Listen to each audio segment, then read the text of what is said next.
Oddahnite si, tu smo. Sejem Alpe Adria, turizem in prosti čas. Na kratko, res zelo kratek pogled v leto 2013.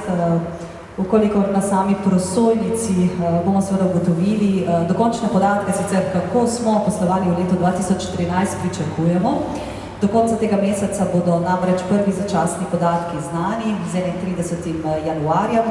Na kratko pa do samega novembra meseca 2014 ugotavljamo, da bo, kar se statističnih podatkov in seveda ocen, ki jih še pričakujemo, leto 2014 sicer preseglo odlične rezultate, statistično gledano seveda v primerjavi z letom 2012, ki je slovilo kot najboljše turistično leto. Na kratko, med ključnih 5 držav, tudi v letu 2013 še nekje prva trojica, Italija, Avstrija in Nemčija, ohranjajo svoj primat. Na odlično 4. mesto se je povzpela že Ruska federacija in potem sledi Hrvaška.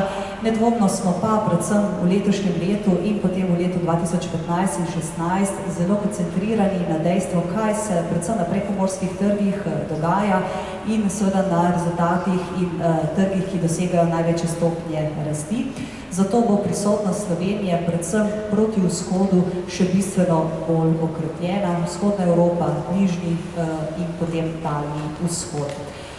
Če se pa ozremo seveda na trenutno dogajanje v Sloveniji in temu sled tudi naš najpomembnejši pravzaprav turistični sejem, ki je tako rekoč pred nami. Seveda slovenski trg, domači trg je nenazadnje še vedno trg številka 1. Blizu skoraj 50%, nekoliko manj, torej ustvarjamo na domačem trgu nočitev in pa seveda tudi prihodov. In pomembno bo tudi na domačem trgu biti seveda še toliko bolj agresivni, toliko bolj z različnimi akcijami prisoten.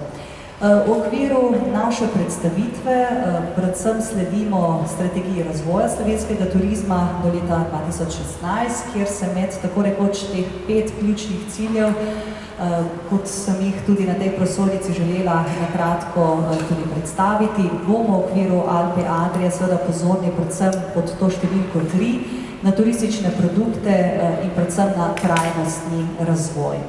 V okviru samega sejma, naj tudi toliko omenim, smo se seveda z organizatorji dogovorili, da bomo v letošnjem letu prvič tudi predstavili našo osrednjo stojnico, s katero se sicer ponašamo v tujini, in na naši stojnici predstavili aktualne teme, med katere smo uvrstili glede na 100-letnico Prve svetovne vojne in bom rekla to pomembno obeležje, ki ga seveda slavimo v številnih državah, bomo posvetili torej del predstavitve Poti miru.